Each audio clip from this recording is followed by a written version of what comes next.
할렐루야. 오늘 이 주일 아침에 하나님께서 우리에게 주시는 말씀은 잠언서 4장 20절부터 27절까지의 말씀입니다. 우리 다 같이 마음을 모아서 한 목소리로 합독해 보시도록 하겠습니다. 다 같이 합독하십니다. 내 아들아, 내 말에 주의하며 내가 말하는 것에 내 귀를 기울이라. 그것을 내 눈에서 떠나지 않게 하며 내 마음속에 지키라. 그것은 얻는 자에게 생명이 되며 그의 온 육체의 건강이 됨이니라. 모든 지킬 만한 것 중에 더욱 내 마음을 지키라. 생명의 근원이 이에서 남이니라. 구부러진 말을 내 입에서 버리며 비틀어진 말을 내 입술에서 멀리 하라.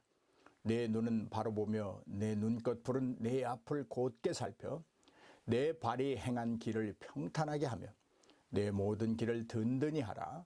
좌로나 우로나 치우치지 말고 내 발을 악에서 떠나게 하라. 아멘. 할렐루야.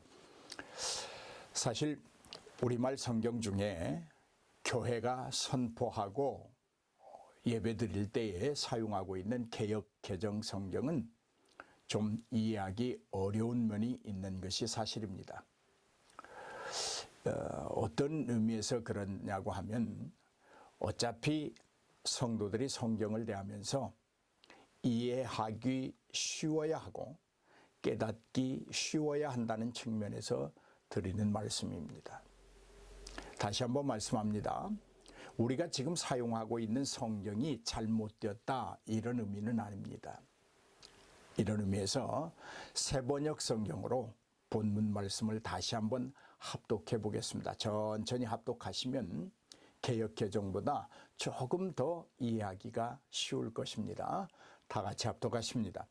아이들아, 내가 하는 말을 잘 듣고 내가 이르는 말에 귀를 기울여라. 이 말에서 한시도 눈을 떼지 말고 너의 마음속 깊이 잘 간직하여라. 이 말은 그것을 얻는 사람에게 생명이 되며 그의 온몸에 건강을 준다. 그 무엇보다도 너는 내 마음을 지켜라. 그 마음이 바로 생명의 근원이기 때문이다. 왜곡된 말을 내 입에서 없애버리고 속이는 말을 내 입술에서 멀리 하여라. 눈으로는 앞만 똑바로 보고 시선은 앞으로만 곧게 두어라. 발로 디딜 곳을 잘 살펴라. 내 모든 길이 안전할 것이다. 좌로든 우로든 빗나가지 말고 악에서 내 발길을 끊어버려라. 아멘. 어떻습니까? 조금 더 부드러운 어조로 번역되어서 이해하고 깨닫는데 도움이 좀 되는 것 같습니다. 오늘 본문 말씀에는 우리의 육체의 여러 기관을 나열하면서 말씀하고 기록하고 교훈하고 있습니다. 오늘은 이 나열된 육체의 기관들을 중심으로 말씀을 상고하면서 은혜를 나누어 보겠습니다. 첫째 20절에 나오는 귀를 살펴보겠습니다. 귀에 대한 논제는 성경 문화 배경 사전을 참조해 보면 이렇게 기록하고 있습니다. 귀는 소리를 듣는 신체 기관이다. 그렇죠. 성경에서 귀는 말씀을 듣고 순종하는 출발점이라고 하는 측면에서 눈의 보는 기능보다 훨씬 더 중요하게 취급된다. 이렇게 기록하고 있습니다. 그런 것 같습니다. 여러분, 이는 이교도들의 눈으로 보는 체험을 중시하는 데 비해 이스라엘 사람들이 하나님의 말씀을 듣고 순종하는 것에 최고의 가치를 두는 것에서 차이가 있다고 볼 수 있습니다. 말씀을 함께 보겠습니다. 사무엘상 3장 9절로 10절입니다. 엘리가 사무엘에게 이르되 가서 누웠다가 그가 너를 부르시거든 네가 말하기를 여호와여 말씀하옵소서. 여호와여 말씀하옵소서. 주의 종이 듣겠나이다. 이에 사무엘이 가서 자기 처소에 누우니라. 여호와께서 임하여 전과 같이 사무엘아 사무엘아 부르시는지라. 사무엘이 이르되 말씀하옵소서 주의 종이 듣겠나이다 하니라고 기록되어 있습니다. 여호와여 말씀하옵소서 주의 종이 듣겠나이다. 이 듣는 기관이 바로 귀라고 하는 기관입니다. 듣겠나이다. 그렇습니다. 우리에게 귀가 있다고 하는 것은 들어야 될 의무가 있다는 것입니다. 듣는 것이 귀가 가지는 참 기능이라는 말입니다. 여러분, 듣지 못한다는 것은 기능의 상실로 옳지 않은 것이지요. 그것은 장애에 속하는 것입니다. 여러분, 우리가 육체적 장애는 얼마든지 극복할 수 있습니다. 그러나 영적인 장애, 영적으로 듣지 못하는 귀, 그것은 쉽게 회복할 수 없습니다. 많은 시간과 끝없는 노력이 필요할 것입니다. 하나님으로부터 임하는 은혜의 은총을 입지 않고서는 불가능한 일이기도 합니다. 귀로서 해야 할 마땅한 기능은 듣는 것입니다. 들어주는 것입니다. 온전히 듣는 것입니다. 신약 성경을 보겠습니다. 로마서 10장 14절로 18절 말씀입니다. 14절과 18절 말씀입니다. 그런즉 그들이 믿지 아니하는 일을 어찌 부르리요? 듣지도 못한 일을 어찌 믿으리요? 전파하는 자가 없이 어찌 들으리요? 그러나 내가 말하노니 그들이 듣지 아니하였느냐? 그렇지 아니하니 그 소리가 온 땅에 퍼졌고 그 말씀이 땅 끝까지 이르렀도다. 다른 소리를 듣거나 듣지 못하는 것은 우리 생명에 커다란 지장을 주지는 않습니다. 그러나 복음을 듣지 못한다는 것은 모든 것을 잃게 만들어 버립니다.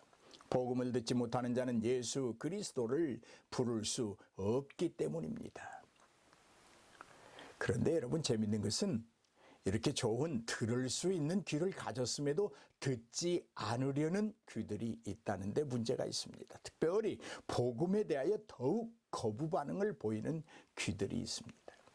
좋은 청력을 가지고 있는데도 듣지 않겠다고 하는 억지스러움이 그들로 하여금 듣지 못하게 만듭니다. 그들은 자신들이 저지르고 있는 엄청난 잘못에 대하여 알지도 못합니다. 어둠의 길을 걷게 된다는 것도 알지 못합니다. 듣지 않으려는 억지스러움은 두드러지게 그들은 보여주고 나타내고 있습니다. 어쩌면 자신도 모르게 전혀 느껴지지 않을 정도로 미세하게 듣지 않으려는 거부감이 마음속에 싹트기 시작합니다. 않으려는 억지를 부리지 말고 들으려는 억지를 부려야 합니다. 내가 들어야 되겠다. 내가 꼭 듣고 말겠다. 이런 억지를 부려야 합니다. 억척스럽게 들어야 합니다. 행여 한 말씀이라도 듣지 못할까 봐 두려워하는 마음으로 간절히 사모하면서 들어야 합니다. 사랑하는 여러분, 하나님의 말씀을 들으십시오. 지금 들어야 합니다. 사랑하는 여러분, 제사보다 나은 것이 무엇인지 다 아시지요? 그렇습니다. 순종입니다. 말씀을 보겠습니다. 사무엘상 15장 22절 말씀입니다. 사무엘이 이르되 여호와께서 번제와 다른 제사를 그의 목소리를 청종하는 것을 좋아하심같이 좋아하시겠나이까? 순종이 제사보다 낫고 듣는 것이 숫 양의 기름보다 나으니. 순종이 제사보다 나을 뿐만 아니라 또한 듣는 것이 제물로 드려지는 숫 양의 기름보다 낫다라는 말씀입니다. 순종과 듣는 것, 우리가 하나님께 드릴 수 있는 영적인 제물입니다. 고귀한 제물입니다. 제사보다 순종이 낫다라는 표현과 함께 이어진 말씀이 그런 거 아니에요? 듣는 것이 숫 양의 기름보다 낫다. 아멘입니다. 풍성한 재물보다 더 나은 것이 있으니 듣는 것입니다. 신명기 6장 4절에 이스라엘아 들으라 라는 말씀이 있습니다. 예레미야 6장 10절에 귀가 할례받지 못하였으므로 듣지 못하는도다 라는 말씀들은 들음에 대한 중요성을 강조하고 있는 것입니다. 예수님도 청중들에게 이렇게 말씀하셨습니다. 귀 있는 자는 들을지어다. 무슨 말씀입니까? 너희에게 귀가 있으니 반드시 들어야 한다. 듣지 못하는 귀는 귀가 아니다 라는 말씀입니다. 아들아, 내 말에 주의하며 내 아이들아, 내가 하는 말을 잘 듣고, 내 아들아 내 말에 주의하며, 이것은 우리의 개역 개정 성경이고, 내 아이들아 내가 하는 말을 잘 듣고, 이 말은 새번역 성경입니다. 내 말에 주의하라, 내 말을 잘 들으라 라는 말씀은 들음에 대한 성도의 자세요, 혹은 정도요, 혹은 진심 어린 마음의 분량이라고 말할 수 있습니다. 이사야 32장 3절 말씀을 봅니다. 백성을 돌보는 통치자의 눈이 멀지 않을 것이며 백성의 요구를 듣는 통치자의 귀가 막히지 않을 것이다. 아멘. 백성들의 요구를 듣는 통치자의 귀, 즉 들음에 있어 막히지 않는다고 말하고 있습니다. 듣기 싫은 소리도 달콤한 말에도 지도자의 귀는 항상 열려 있습니다. 특별히 하나님의 귀는 우리의 간청을 들으려고 열려 있습니다. 언제나 열려 있습니다. 감정에 따라서 피곤의 유무에 따라 귀가 닫히거나 열리지 않습니다. 언제나 자기 백성을 향해 열려 있습니다. 하나님은 지금 이 순간에도 우리의 아뢰음을 듣고 계십니다. 그리고 말씀하십니다. 이제 우리가 하나님의 말씀을 들어야 할 때라고 교훈하고 있습니다. 사랑하는 여러분, 죄인이 하나님의 말씀을 들을 수 있다는 것이 얼마나 행복하고 감사한 일입니까? 하나님의 말씀을 듣기에 게으르지 않기를 주님의 이름으로 축복합니다. 듣는 상태와 정도, 간절한 마음의 분량에 따라 주의하며 잘 듣는 귀라고 말씀하고 있습니다. 이런 귀를 가진 사람은 하나님의 명령이나 법과 율례에 대하여 거스르지 않습니다. 듣는 자는, 들을 수 있는 귀를 가진 자는, 온전히 듣는 자는, 듣기 위하여 모든 것을 버리는 억지를 부릴 수 있는 자는 말씀을 무시하며 버리지 않습니다. 들음으로 그의 영혼이 하나님을 더욱 열망합니다. 하나님에 대하여 좀 더 열심을 내고 더 많은 순종과 온전한 순종을 사모한다는 것은 들음의 열매입니다. 말씀하옵소서 제가 듣겠나이다 라는 이 자세, 제가 듣겠습니다 말씀하십시오 라고 하는 이 깊은 정도, 말씀만 하십시오 제가 듣겠습니다, 나는 들을 준비가 되어 있습니다 라는 이 마음의 가짐, 여러분에게는 있습니까? 세상의 소리는 잘 듣지 못해도 문제없다고 말씀드렸습니다. 그러나 하나님의 말씀을 듣지 못한다는 것은 가장 큰 불행입니다. 아버지의 말에 주의해야 합니다. 아버지의 말에 귀를 기울여야 합니다. 21절 말씀입니다. 그것을 내 눈에서 떠나게 하지 말며 내 마음속에 지키라. 이 말씀은 우리가 이미 살펴본 3장 21절 말씀을 다시 시켜주고 있다고 볼 수 있습니다. 3장 21절입니다. 내 아들아 완전한 지혜와 근신을 지키고 이것들이 내 눈앞에서 떠나지 말게 하라. 이 말씀들은 보여야 할 것이 무엇인가를 잘 알려주고 있습니다. 아버지의 말에 주의하고 아버지의 말에 귀를 기울였으면 말씀으로 자기 자신을 먼저 바로 볼 수 있어야 합니다. 우리의 눈은 구조상 자신의 내면보다는 다른 사물을 먼저 보게 되어 있습니다. 그러기에 다른 사람의 티끌을 먼저 발견하게 되고 그것이 관계를 깨트리는 원인이 되기도 합니다. 아버지가 들려준 말씀은 타인의 잘못을 지적하고 흠잡으라는 것이 아닙니다. 자신을 먼저 돌아보고 깨끗이 하라는 훈계입니다. 아버지의 말씀이 나를 볼 수 있는 거울이 되어야 한다는 말씀입니다. 내가 먼저 그 말씀으로 변화되지 않는다면 아버지의 훈계는 열매를 남기지 못하기 때문입니다. 아버지의 말씀이라는 큰 거울 앞에 자신을 두고 자신을 살피면서 자신을 볼 줄 아는 저와 여러분이 되길 축복하며 기도합니다. 또한 아버지의 말씀을 기억하라는 의미입니다. 너무 좋은 글귀나 명언들은 우리가 학교 다닐 때에 그냥 읽고 지나가지 않습니다. 나만이 알 수 있는, 나만이 쉽게 찾아볼 수 있는 어떤 노트나 일기장이나 이런 곳에 적어 둡니다. 암기하려고 하고 종종 생각하면서 자신을 다듬어 보는 도구로 삼습니다. 이처럼 아버지의 말씀은 너무 좋아서 듣는 것으로 그칠 수가 없습니다. 마음속에 깊이 새겨 두어야 합니다. 그럴 만한 충분한 가치가 있습니다. 아버지의 말씀은 우리의 생명이 되기 때문입니다. 하나님의 뜻에 충분한 종으로 살아가는 부모의 말씀을 듣지만 말고 마음속에 깊이 새겨 영원히 간직해야 될 것입니다. 아버지의 말씀들은 우리가 아직 경험하지 못하므로 알지 못했던 것들을 알게 합니다. 다시 말해 자녀의 미래를 설계하는데 아주 좋은 자료가 된다는 말씀이고 영원한 생명을 얻고 누리는 데 꼭 필요한 말씀들입니다. 마치 자신의 부정함을 발견하는 이사야의 모습이 되어야 할 것입니다. 이사야 6장 5절에 이렇게 말합니다. 그때에 내가 말하되 화로다 나여 망하게 되었도다. 나는 입술이 부정한 사람이요 나는 입술이 부정한 백성 중에 거주하면서 만군의 여호와이신 왕을 배웠음이로다. 이렇게 말합니다. 이 말씀 속에서 우리가 한 가지 유의해야 할 교훈이 있습니다. 이사야 선지자는 하나님을 만난 후 부정한 자신을 발견하고 그 다음 부정한 백성들을 언급하고 있다는 사실입니다. 그렇습니다.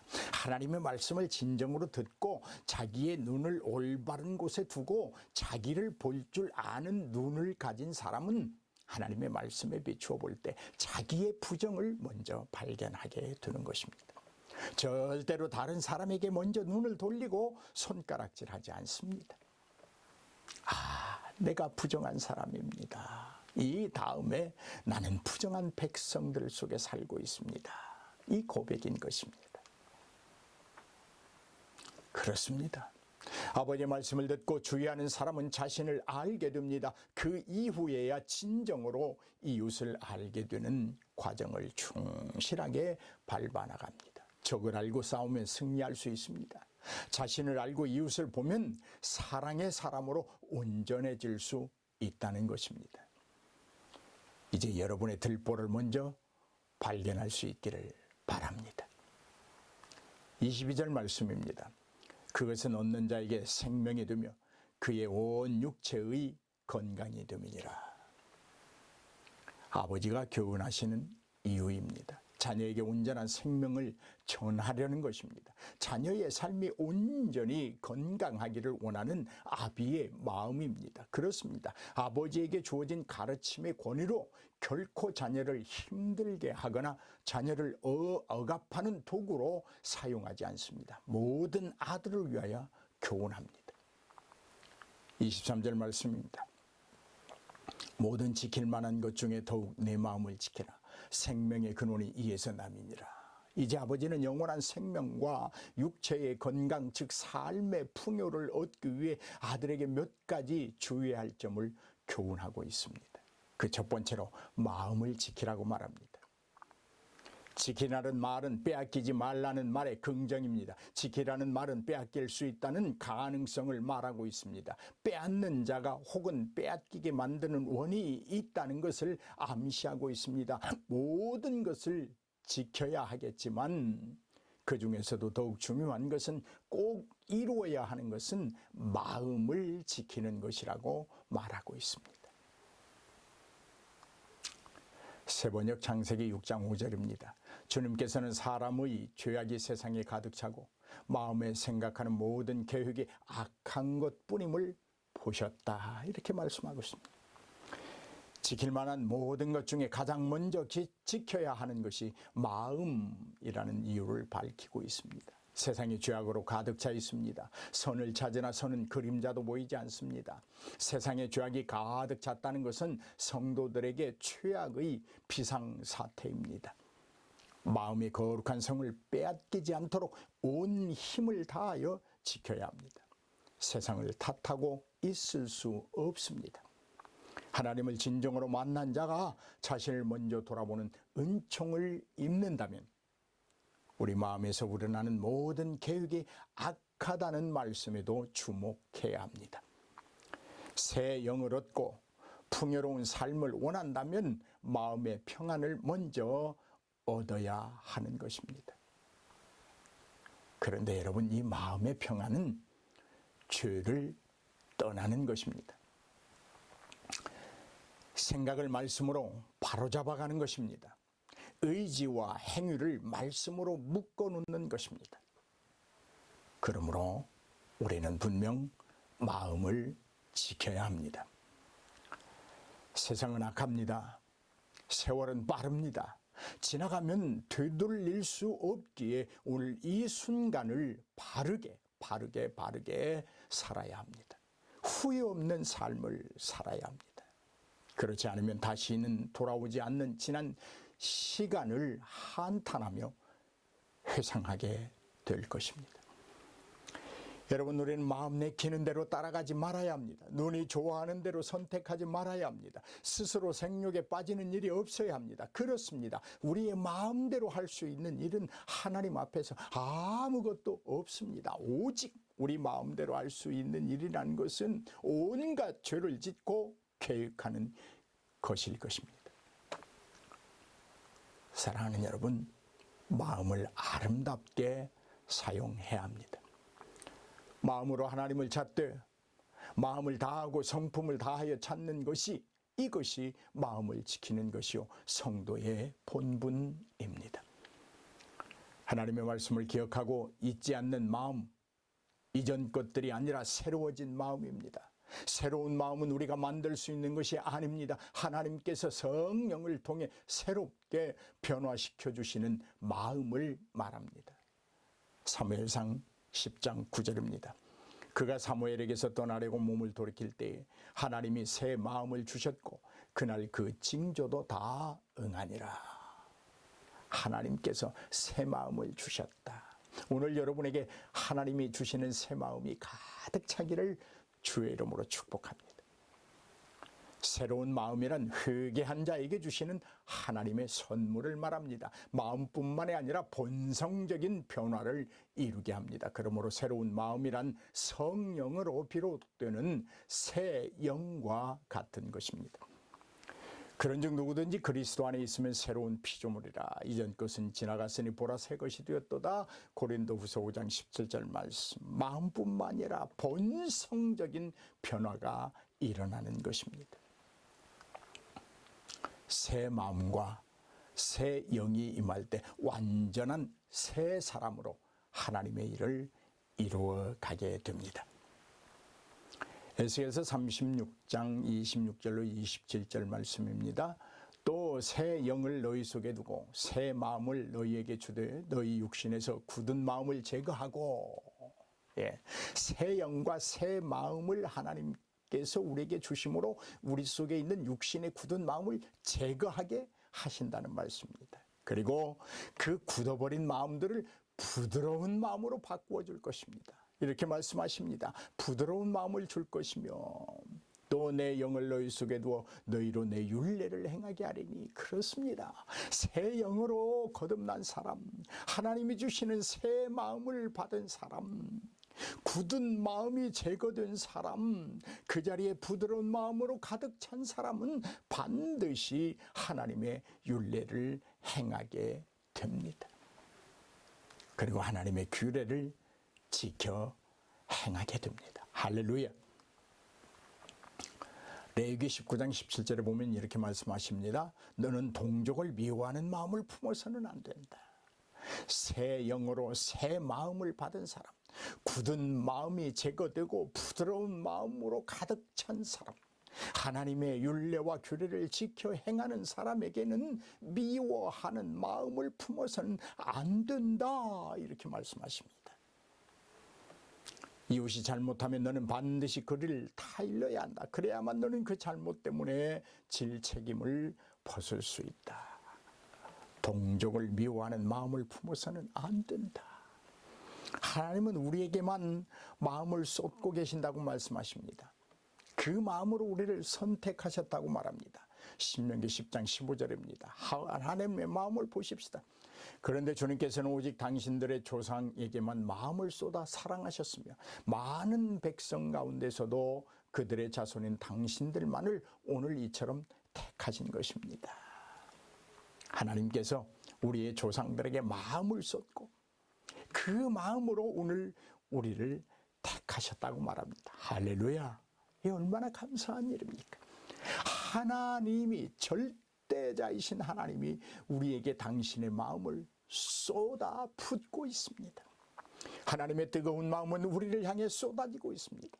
아버지로 가지고 있는 진솔한 부성적 사랑의 마음이 우리에게 지금 넘치도록 부어주고 계신다는 말입니다. 이 사실을 우리의 마음에 새겨야 합니다. 기억시켜야 합니다. 잊지 말아야 합니다. 아버지의 교훈은 하나님을 경유하고 그의 계명을 지키라는 중한 명령입니다. 우리는 하나님께서 주신 성경 말씀을 주의하고 귀를 기울이고 주목하고 마음에 지켜야 합니다. 그것은 얻는 자에게 생명이 되며 그 온 육체의 건강이 된다고 말합니다. 우리에게는 생명, 건강, 가정, 자녀들, 재산 등 세상에서 지켜야 할 것들이 많이 있습니다. 그러나 그 무엇보다도 우리의 마음을 지키라고 하나님이 말씀하십니다. 왜냐하면 왜 너희의 마음을 지켜야 된다? 뭐든 지킬 만한 것보다 네 마음을 지키라. 왜 그렇게 말씀하실까요? 바로 생명의 근원이 거기서 나오기 때문입니다. 여기 근원이라는 말은 원어로 토초스라는 말인데 나오는 것들이라는 뜻을 가지고 있습니다. 이는 행위들을 말합니다. 사람의 행위는 마음에서 나옵니다. 악한 마음에서 악한 행위가 나오고 선한 마음에서 선한 행위가 나옵니다. 중생한 새 생명을 가진 자라면 우리는 거룩하고 선한 마음을 지켜서 거룩하고 선한 행실의 열매를 맺어야 합니다. 입을 조심해야 합니다. 그것은 말을 조심하라는 뜻입니다. 구부러진 말을 버려야 합니다. 구부러진 말이란 진실이 아닌 말입니다. 자기 생각에 완전히 지배하는 말입니다. 비뚤어진 말을 멀리 해야 합니다. 비뚤어진 말이란 왜곡된 사상이나 생각을 언어로 표현하는 것을 말합니다. 상대의 진심과 의중을 왜곡하는 말은 반드시 성도가 멀리 해야 하는 것입니다. 성도는 거짓된 말이나 잘못된 말을 매우 조심하고 진실하고 바른 말만 해야 합니다. 어리석은 말을 하거나 듣지 말아야 합니다. 잡담을 많이 하거나 중상모략하거나 어떤 식으로든 타인에게 해를 끼치는 말을 하지 말아야 합니다. 10장 6절의 말씀입니다. 의인은 머리에 복을 이고 있으나 악인은 입에 독을 머금고 있다. 비뚤어진 말, 구부러진 말은 독을 품고 있는 악인의 입에서 나오는 말들입니다. 10장 18절입니다. 미움을 감추는 사람은 거짓말하는 사람이요 남을 중상하는 사람은 미련한 사람이다. 거짓말하는 자, 미련한 자에 대해서 말하고 있습니다. 남을 중상하는 사람은 미련한 자다. 지혜로우신 하나님은 미련한 자를 싫어합니다. 12장 6절입니다. 악인이 하는 말은 피 흘림, 음모뿐이지만 정직한 사람의 말은 사람을 구하여 낸다. 여러분, 음모가 여러분의 입에서 떠나기를 바랍니다. 오직 여러분의 입에는 사람을 구하는 말로 가득 차기를 바랍니다. 25장 18절입니다. 거짓말로 이웃에게 불리한 증언을 하는 사람은 망치요 칼이요 뾰족한 화살이다. 무서운 말입니다. 우리는 두 번째로 눈을 조심해야 합니다. 눈을 조심하라는 말은 생각을 바르게 하라는 것이고 목표와 방향을 바르게 가지도록 행동을 조심하라는 말입니다. 히브리서 12장 1절로 2절에 보니까 모든 무거운 것과 얽매이기 쉬운 죄를 벗어버리고 인내로서 우리 앞에 당한 경주를 경주하며 믿음의 주요 또 온전케 하시는 이인 예수를 바라보자 라고 말을 하고 있습니다. 발을 조심해야 한다고 교훈합니다. 평탄케 한다라는 말은 원어로 팔라스인데 이는 주목한다, 평평케 한다라는 뜻을 가지고 있습니다. 발을 조심하라는 것은 우리의 행동을 조심하라는 것입니다. 길을 벗어나지 않고 오히려 명확하게 따르도록 자신의 발을 계속해서 감시하는 상태를 말합니다. 자신의 발이 바른 길을 걷고 있는지 매 순간 점검하고 잘못되었을 때 곧바로 교정한다는 것입니다. 아버지는 아들이 그의 인생의 옳은 길로 나아가도록 교훈하고 있습니다. 아버지가 걸어온 길은 하나님과 연관된 것으로 암묵적으로 하나님의 말씀을 언급하고 있습니다. 그러므로 자녀들은 자신의 힘이나 언제나 옳은 곳에 머물도록 해야 하며 악한 길을 피하는 데 집중해야 합니다. 이는 하나님의 말씀을 따르는 자의 평생 과업이기도 합니다. 단번에 이루어지는 것들이 아닙니다. 주목하십시오. 우리의 모든 열정과 능력을 말씀에 순종하는 것에 사용할 수 있어야 합니다. 할렐루야. 사랑하는 여러분, 오늘 생명의 근원은 우리의 마음을 지키는 곳에서 나온다고 말씀하고 있습니다. 이제 여러분의 마음을, 여러분의 귀를, 여러분의 눈을, 여러분의 발을 어떻게 사용하시겠습니까? 여러분의 귀가 하나님의 말씀을 온전히 들을 수 있는 정상적인 귀가 되기를 바랍니다. 여러분의 입에서 구부러진 말, 비틀어진 말이 떠나가기를 바랍니다. 중상모략하는 말이 완전히 사라지기를 바랍니다. 오직 사람을 구원하는 말로 가득 차기를 바랍니다. 여러분, 지켜내야 할 것들이 많이 있습니다. 가족도 지켜야 합니다. 사업장도 지켜야 합니다. 나라도 지켜야 합니다. 모든 면에서 지켜야 합니다. 그러나 중요한 것은 우리 자신의 마음을 지켜내는 것임을 기억하십시오. 거기에서 생명의 근원이 나옵니다. 하나님 아버지는 오늘도 당신의 그 뜨거운 사랑의 마음을 우리에게 다 쏟아붓고 있습니다. 이제 우리가 결단해야 됩니다. 그 아버지의 사랑 앞에서, 그 아버지의 사랑 속에서 들려지는 그 말씀을 내가 들어야 되겠다고 하는 결단이 필요합니다. 할렐루야. 여러분, 이러한 결단을 가지고 일주일을 승리하는 저와 여러분이 되기를 주님의 이름으로 축복합니다. 할렐루야.